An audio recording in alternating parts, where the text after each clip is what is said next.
time for this weekend's Capitol Report with Pat McGuigan. He's here to talk a little bit about some similarities between Oklahoma and Illinois when it comes to Medicaid. Now, Illinois has embraced the Affordable Care Act, the exchange. Oklahoma has not, embraced the expansion. So talk about the similarities and also the differences there. Yeah, it might seem contradictory, but what I noticed was the same kinds of issues facing both states. Illinois being a state where the economy has been very moribund, not vigorous at all, and where they face serious government spending and funding problems, where a lot of businesses are fleeing. Oklahoma, comparatively robust, low unemployment rate, actually had income growth for government this past year. So they're different in that sense. Here's how they're similar. I wrote a bunch of data down because it's so interesting. Illinois, this is before expansion of Medicaid under the Affordable Care Act. They need to capture $1.6 billion just to hold their own from their annual budget cycle just in Medicaid. But they've done is a first round review of what one public official called low-hanging fruit, and that is accounts of people on Medicaid that looked dubious, that looked like people that might not be eligible. And in the first 20,000 they looked at, 13,709 were not eligible for Medicaid. They were either making too much money or they had moved out of state. So the state is slowly taking action to remove those folks. But think about that, 2/3 of the initial round.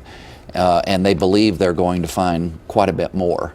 And then that money at least would be available then for purposes of funding the program. The problem they've got is they're about to expand the program. Since 2000 in Illinois, the number of people on Medicaid has gone from 1.4 million to 2.8 million. So doubled. It's doubled in 12 years.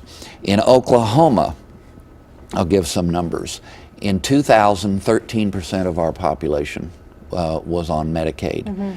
Today it's 26.5% so of the people. Here as well. It's more than doubled. It was from 416,000 up to a little bit over 1 million. So you've really got the serious challenges. Now, Oklahoma has a good program called Insure Oklahoma, which is traditional insurance, albeit it's subsidized through the Medicaid program for the working poor. And there people actually participate by paying in premiums and a copay. Well, guess what? That program is going to go away once Obamacare goes into effect. Obamacare, as people call it. So you're sort of robbing Peter to pay Paul.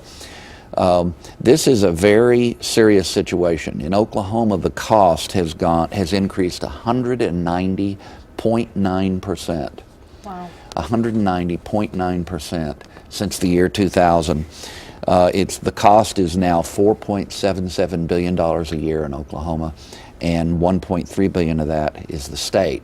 Now, the governor has been reluctant to expand Medicaid coverage, and she seems to have political support for that. Here's the issue: is you've got the Oklahoma Hospital Association passionately wants her to join the federal expansion, whereas the Oklahoma Medical Association does not. And the reason they don't is they don't see how we don't have the doctor and nurse workforce to cover any kind of expansion beyond where the program already is.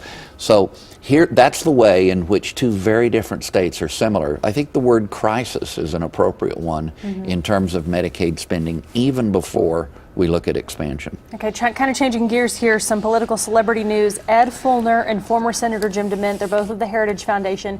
They're going to be in our state in May. Talk about why they'll be here. Well, the Oklahoma Council of Public Affairs is having its annual citizenship dinner, and this year the award is going to Dr. Fulner. Ed Fulner is one of the founders of the modern conservative movement, certainly a key player at the national level.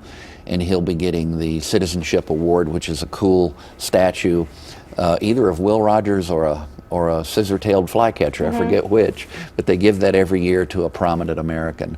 And then DeMint, of course, one of the leading conservatives in the Senate until his recent resignation, and he's taking Fulner's place as the president. that's always an interesting event, and that's coming in early May, and I think it's fair to call both those gentlemen celebrities. All right. Thanks for this weekend's Capitol Report, Pat McGuigan, and have a great weekend, folks.